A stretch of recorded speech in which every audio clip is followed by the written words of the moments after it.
జై శ్రీమన్నారాయణ. నేను మీ icon astrologer Gattupalli Suresh Babu. ఈరోజు మన దగ్గర ఏమున్నదంటే కనుక మే మాసం ఫలితాలు. ఈ యొక్క మే మాస ఫలితాలు మనం చూసినట్టయితే కనుక ఇక్కడ ముఖ్యంగా మనము గ్రహించుకోవాల్సిందంటే కనుక గ్రహాల యొక్క స్థితిగతులు, ఏ స్థానంలో ఏ గ్రహం ఉన్నది మనం ఒకసారి పరిశీలన చేసుకోవాలి.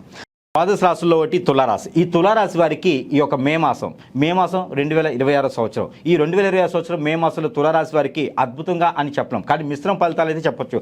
ఎవరినైనా నమ్మి మీరు డబ్బులు ఇచ్చారా అంటే ఖచ్చితంగా రావు. మీరు ఇచ్చినటువంటి డబ్బులు ఏదైతే ఉందో అది మే మాసం 14వ తారీఖు తర్వాత ప్రయత్నం చేయండి, ఆ డబ్బులు వస్తాయి.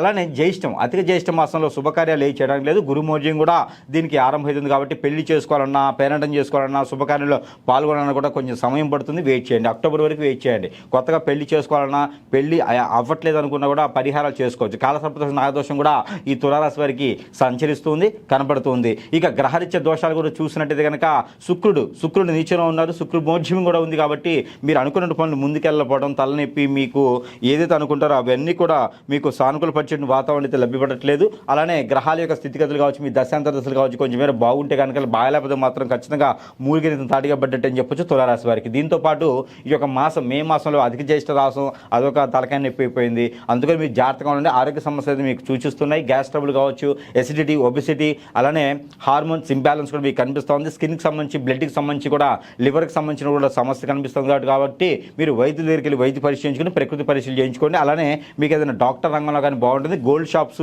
సిల్వర్ షాప్స్ రంగాల్లో బాగుంటుంది. వస్త్ర దుకాణాలు ఎవరైనా పెట్టాలనుకుంటే కనుక ఈ మే మాసంలో మొదలు పెట్టండి, చాలా అద్భుతంగా ఉంటుంది. ట్రావెల్స్ రంగం కూడా చాలా అద్భుతంగా ఉంటుంది కాబట్టి ప్రయత్నం చేయండి. ఎవరినైనా నమ్మారు, పర్సనల్ విషయాలు షేర్ చేశారంటే మాత్రం ఖచ్చితంగా మీరు ఇబ్బంది పడేలానే ఉంటారు. భార్య దూరమైంది, భర్త దూరమైంది అంటే కనుక అది మీ నుంచి కాదు, మీ వల్ల కాదు, భార్య వల్ల కాదు. ఎవరో మూడో వ్యక్తి వచ్చేసి మీ మీద దండెత్తేసి, మీరు వ్యసనంతో, రందితో, కుళ్ళుతో, మీ మీద కుతంత్రంతో మిమ్మల్ని విడదీయడాన్ని చూసేసి వాళ్ళు మీ మీద చేయించడం చెడు క్రియలు మీరు ఎదగకూడదని చెప్పి అష్టదిబ్బంది చేసేసి, చాతబడి, హిప్నటిజం, బ్లాక్ మ్యాజిక్, వశీకరణ, బాగరముఖి, భానుమతి, యక్షణ లాంటి విద్యలు చేసేసి ఎన్నో రకాలుగా సానుకూలపడే వాతావరణం లభ్యపడకుండా చేస్తూ ఉంటారు. కాబట్టి అవన్నీ కూడా బయటికి రావాలంటే కనుక ఆచి చూసి ఏదైనా గురువు గారిని సంప్రదించండి. అప్పుడు మీకు సమస్య ఏదైతే ఉందో ఆ సమస్య నుంచి బయటపడేస్తారు. ఇక పోతే కనుక ఈ మాసంలో మీకు కలిసి వచ్చే కలర్ అయితే గోధుమ కలరు, సిమెంట్ కలరు, అలానే కాఫీ కలరు, ఊదా కలర్ మీకు బాగుంటుంది. మీకు కలిసి వచ్చేటువంటి వారం అయితే కనుక శుక్రవారం, మంగళవారం రెండు బాగుంటాయి. ఆ శుక్రవారం, సోమవారం కూడా చాలా అద్భుతంగా ఉంటుంది. అలానే మీకు కలిసి వచ్చే నెంబర్ అయితే కనుక 9 and 7 and 6 ఈ 3 నెంబర్ కూడా మీకు అద్భుతంగా ఉంటాయి.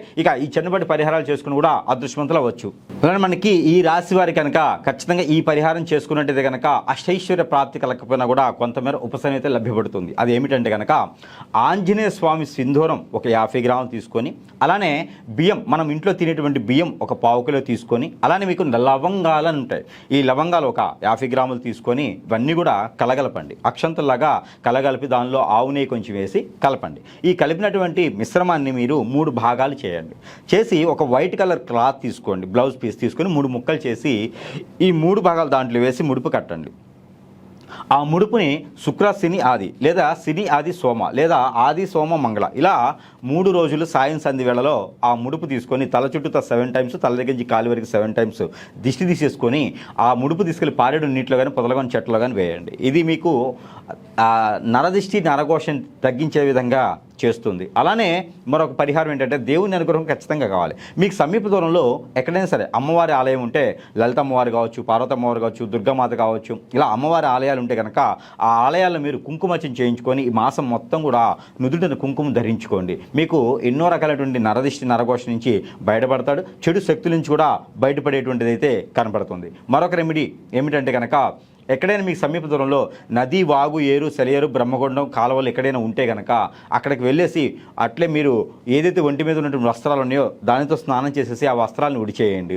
అలానే ఒడ్డు మీదకి వచ్చిన తర్వాత ఎక్కడైనా స్వామివారి, అమ్మవారు ఉంటే కనుక మట్టి ప్రతిమలో 2 ఒత్తులేసి కోకోనట్ ఆయిల్ కానీ, నువ్వుల నూనె కానీ వేసి దీపారాయణ చేస్తే కనుక మీకు అష్టైశ్వర్య ప్రాప్తి కలిగేలాగైతే కనపడుతూ ఉంది. ఇలాంటి పరిహారాలు చేసుకొని అదృష్టవంతులు అవ్వచ్చు.